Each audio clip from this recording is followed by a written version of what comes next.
Good morning, Angels. It's Warwick here from RetroQTV. Buckle up, we are going to be in for quite a ride with Angels on Wheels. Sit tight for my reaction and review. I'm going to be right back.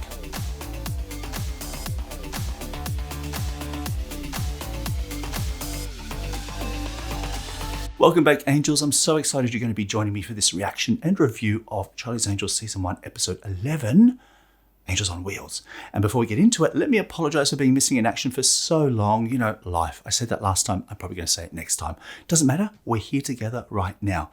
Before I hit play, check out this. If you want to grab one of these t-shirts or in fact a mug, a mouse pad, poster, wall art, cushions, whatever you want with your 6 favorite angels on it, then visit my Redbubble store at bit.ly/RetroQTV. Right, let's dive right in. Where's my remote? I'm so excited, oh my gosh. I've been hanging to watch this episode. Okay, we are at a roller derby, red and blue. These are a thing of the past, aren't they? Oh wow, is this WWF or a roller derby? Bad Betty King. Oh. Bad Betty King. She reminds me of like Bloody Mary, you know, from Hellride. Oh, jeez. Foul, I'll say. Oh, no, he has been in loads of guest stars of the 70s TV shows. You know what? Let me pause. I'm going to get my Charlie's Angels casebook in case anything comes up that I want to reference. This is a great book, but I don't really like to look at it before the episode because I like to be surprised, and because it has the episode summary as well as tidbits behind the scenes, yeah, it kind of spoils things for me if I check it out first, because it has been so long since I've seen these episodes that they really have kind of vacated my memory. So I may pull this out at the end when we're doing the review. Anyway, let's see. Okay, Bad Betty. She looks bad. She's already knocked down somebody. She's punched somebody square in the face. Ooh. Ooh. Ooh. Did he just break her neck? Ouch. All right. Townsend Agency. Oh, that's a cute outfit, Jill. I like Kelly's outfit. I like that that tropical palm tree blouse. All right, we're about to get our briefing. This is Karen Jason. She died 2 weeks ago in a roller game accident. At least that's what the police and coroner's investigation concluded. Karen got the axe. Did she go over the rail and break her neck? That's right. Ever since Karen told her she was involved with a new boyfriend, an ex-con named Joe Esposito. He looks like trouble. My kind of trouble. Karen didn't spell it out, only that Esposito had big trouble and was starting to rub off. I like the bad boys, you know. And you think we can find out, right, Charlie? Right, Angel.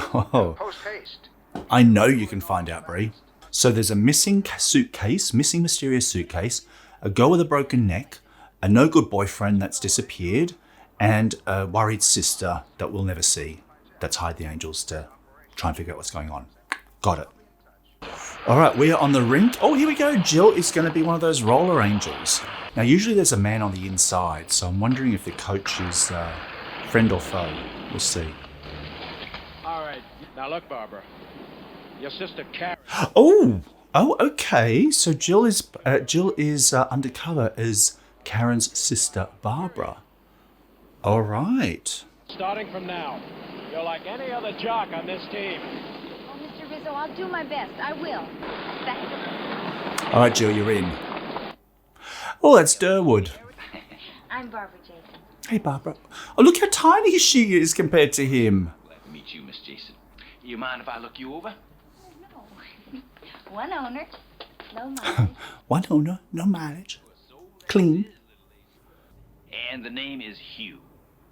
It's my Mr. daddy. Morris was my daddy. They always say that. So already they're laying the foundations, right? So there's a clue. He has an insurance company, but he's hands off. He's got like some, boss lady in charge. So my nose says that is where that suitcase trail is going to lead. Fishy. Sabrina Duncan. California State. Oh. And what can we do for the state board, Miss Duncan? We're conducting a routine investigation into the death of Karen Jason. Mm-hmm. Well, there isn't much to investigate. The police report stated that the cause of death was accidental. Mm-hmm. So the team insures the players, and then the beneficiary in the death policy is the owner. 250Ks too. That's quite a chunk of change. Good day. I don't think Bree was convinced. She certainly wasn't. Checking her cover, which will probably go through to Bosley. What do we think? State Oh, Board of Insurance. here we go. This is Sabrina Charlie's Duncan, little please. Miss Duncan is not in right plaything. now. May I take a message? So he does do some work on these cases. And I want to make sure. No problem. All right, her female intuition's telling her that Bree's not on the level. And listen, if there's 250Ks per player insurance scam up for grabs, I guess, yeah, you double check. All right, here's Kelly. So Kelly's arrived, presumably at Karen's apartment. Can let herself in. She is the best key pick locker of the bunch. Not a lock that she hasn't seen that she can't get past. What's the bet? It takes her about 90 seconds to find something incriminating, and then she's going to get busted. TikTok. Aha! What did I tell you? She's found a clue. What you got, Kelly? Don't even Oh, wiggle, baby. and she just got busted. 2 for 2. I've seen too many of these episodes. I could have been a writer. I'm a writer for Woman's View magazine. Okay, Muscles ain't Why'd buying you it. break in there? I didn't. Karen Jason's sister sold me the key. She is quick on her feet with the excuses, I'll tell you that. She is strong. For today, at least. Look, I'm not violating any laws. I'm writing an article on women in the roller game. And Karen Jason's death is a sensational slant. What do you got there? Sounds plausible. It's a check for my overnight bag. I know everybody who lives here. I'm the manager. The manager? With them muscles? I was thinking pool boy, gardener. You know, you Gloria Steinem type bras turn me off. Just because a guy's put Not just a together sex right, you think he object. doesn't have a brain in his head. Yeah, I got brains here too. Being looked at like nothing but a sex object, you know. So what do we think? Is he in on it? Or is he just, a nosy manager who's actually doing his job? Want to do more than just look. Oh, yeah? Well, I'll call first, Muscles. So you have time to put on a shirt. Bye, Muscles. All right, so he's in on the action. He's written down a license plate number. I laid a little charm on the switchboard operator at the insurance board. All right. Little chick What'd you named find out? Cora Lee, and she spilled that Sabrina Duncan is an investigator for the Board of Special Assignment. For a minute, I thought Coralie had, spilled her beans. Does she? She looks like Cloris Leachman, don't you think? Jessica Farmer. This is Loomis. I just caught a lady writer snooping around Karen Jason's apartment. Said she gave Karen's They're all sister in some on it. money for the key. What kind of writer? Woman's View magazine claims she was a Kelly Garrett. She told a story about Karen Jason. She asked about Joe Esposito. Well, did you find anything? The Well, I'm not boyfriend, sure. the missing boyfriend. She had a Coast Bus Lines baggage check when I walked in on her. The baggage check be a claim for the suitcase Esposito ripped off to blackmail us with? What do you think? I knew it! I knew it! What did he know? Kelly Garrett? He'd never heard of her until just now. Suitcase? He didn't know where it was. It's a beige Mustang with a brown top. I want that suitcase, Jeremy. Use the napalm. Napalm! That's incendiary. Didn't just get Clean like up with quick, it liquid took, ashes. went to 100. Be silly, Bosley. I can take care of myself. You don't understand. Things are starting to heat up. They just found Karen's boyfriend, Joe Esposito, in the L.A. River wearing a pair of cement floor shines. Bosley, that could be why that apartment manager acted so funny when I mentioned Esposito's name. It was one Yeah, of he those kinda lucky kicked her out the bad minute types she who said look like something. They can lift a ton but can't spell it. Look, Boz, I can still pick up a piece of luggage on my own. All right, back at the roller rink. Jill is doing the rounds. Looks pretty happy with herself. Oh, and here's Bree. What's she doing there? Do we think he's in on it? Do you think Rizzo's in on it? I don't know. These two look like legit to me.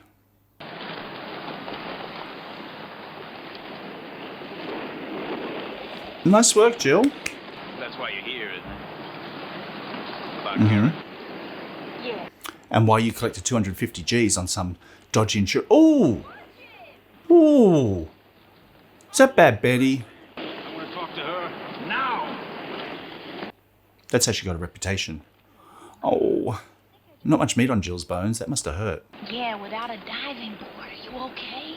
Okay, bad guy, henchman is now... We spotted Kelly's car. Presumably that's the napalm in the bag. I don't like the feeling or the look of this. All right, so Kelly has picked up the bag full of all the evidence. I can't wait to see what's inside that thing. Oh, okay, we wouldn't know it was a bomb if it wasn't ticking. Plastic explosives, I mean, classic. Looks like she's got 15 minutes on the board, so let's see if she can get what she needs to get done before she blows to smithereens. No rush. It's just a bomb in the back of your car, Kelly. 15 minutes on the clock. Let's go. You don't have to do that now. Just wait till you get back to the agency. TSC, she's good at picking locks. What's in there? What's in there? Okay. Money? Passports? Money? Lots of it, actually. Oh, driver's licenses, same thing. Oh, but fake ones. That looks suspicious. Don't quite know what the scam is, though. If she's got multiple driver's licenses, and I guess the cash is from the insurance payouts, but what's a driver's license got to do with it? Guess we'll find out soon enough. Kelly, come on, girl, put that pedal to the metal. Fine, sounds like what we're looking for. There's only one big problem, Angel. There's a bomb attached to your car. A bomb? What? How does Charlie know that there's a bomb? I mean, it's been nowhere near the place. Bosley was back at the office. Kelly refused his help.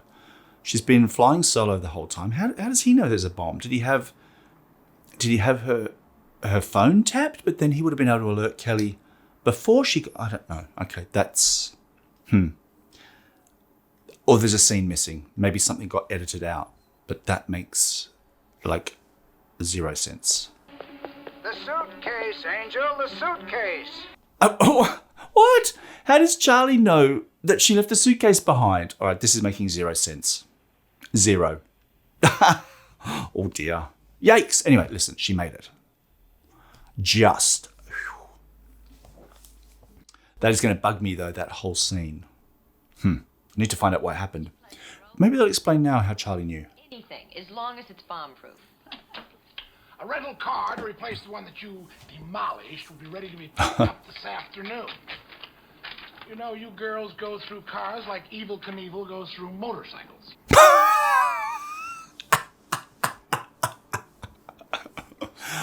Look at Bosley, always minding the books. The one that Kelly demolished. You know, these fake driver's licenses with Betty King's picture on it must tie into the action Ann Perry was going to cut me in on before she made the injury list. She's still in the hospital?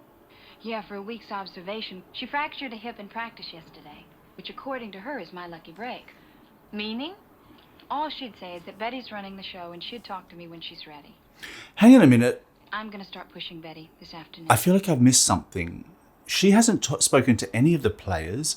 Now they're talking about some Ann girl who's now in hospital who got injured on the rink yesterday. The only person we saw got injured was Jill. All right, there's a couple of big plot holes.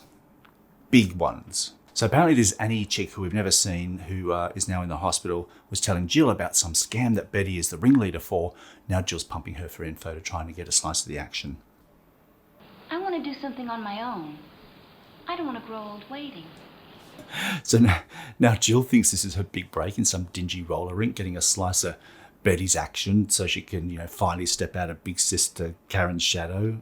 I mean, the bar is very low, Jill. So now Bree is hooking up with some old-timer contact of Charlie's to figure out what the deal is with the financial situation of the Morris? Is that his name? Durwood, anyway. The Tornadoes have always been losers, but the puzzler is Morris Insurance. They sustained heavy losses from unusual policy settlements. Well, what would that do to Hugh Morris's personal finances? If the insurance company's heavy settlements continue, he'd be pushed into bankruptcy. Are you sure? Miss Duncan. On any given day, I've got about 2 million in the market. I've got to be sure. Yeah. I see what you mean. All right, let's recap real quick. Dodgy insurance claims is undervaluing the price. Could end up leading, well, we know this already, could end up leading to personal bankruptcy for the owner, Morris. And now somebody is secretly buying bundles of stock that don't support the market price. I'm presuming they're paying more than they should. And now this guy's going to figure out who is it, who is the mysterious buyer. Well, I guess Charlie pointed you in the right direction, Bree. Yes. All right, time for a debrief, girls. Emmett says Hugh Morris and his company are both on the financial ropes. He says Morris Insurance has very recently made some very costly settlements. Did she just let her? How about you? Did you hook on anything we could use? Oh, yeah, I gotta rewind that.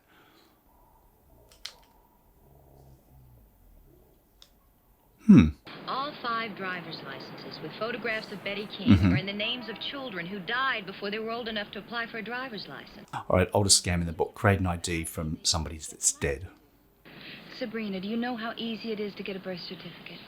Sure, $2 and a postage stamp.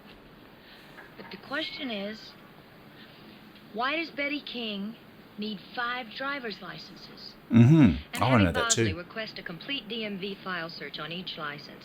Could be a tie-in between the phony driver's licenses and the auto accident claims Morris Insurance has been paying out. I'm not sure what auto claims they're talking about. The only one we've heard about is the 250 Gs that was paid out to Durwood. What about Hugh Morris as a suspect? Oh, no. He's a nice man. I mean, maybe a little lonely, but he's no murderer. Why would she say maybe a little lonely about Hugh Morris? He hasn't tried to hit on her. It's hardly been in the episode. Female instinct? Angel instinct. This is a bit annoying. I'm not feeling all these mistakes. I guess, are they mistakes? All right, so that's interesting. Insurance scam. They fake these accidents and then she approves the insurance claim and everybody gets a piece. How much do I get paid? 10% of the settlement to you, 10 to Betty. The rest is none of your business. 10%? 10% to her and Betty taking all the risk and then she keeps 80%? I don't like them numbers. The policy's carried by Townsend Investigations. A private eye? And that's not all. Miss Kelly Garrett, the writer we tried to bomb. After I got the skinny on Jason's car, played a hunch. I found out the car we blew up was insured by Townsend Investigations. They've got us. Oh, shut up. They aren't police. They're just subpoena service. Well, that unraveled pretty quick. Wouldn't be an Angel episode without the covers being blown. Bree still looks like she's safe, though. So I'm guessing somebody's tinkering with her car in the back. So I can get you It's off just my my bet. back. Oh, gosh. See, what did I tell you? Brake cable. I want to make you an offer. That sounds more like it. All right. What you got, lady? For starters, I know that you and the skater posing as Barbara Jason are with Townsend Investigations. That and a dime will get you an operator on a payphone. I'm not talking about dimes, love. When can I get the cash? Monday morning, after the bank's open. I'll be there. Kelly does hardboiled pretty good, if you ask me. She's a little scrappy when she needs to be. She's not having luck with these cars. Brake fluid. Oh, of course, she's got to go down like some windy mountain road too. Oh no.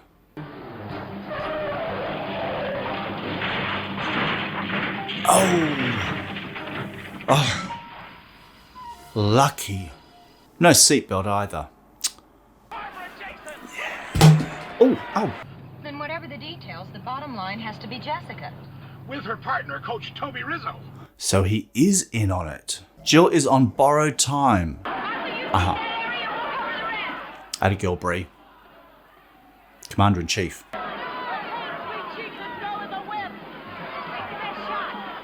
Ooh. I feel like Jill's gonna see this coming. Oh! Yeah, go get her, Jill.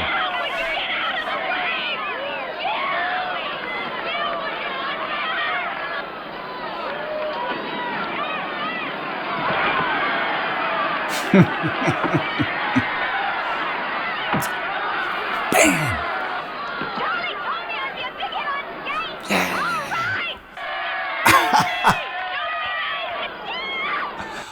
Hiya!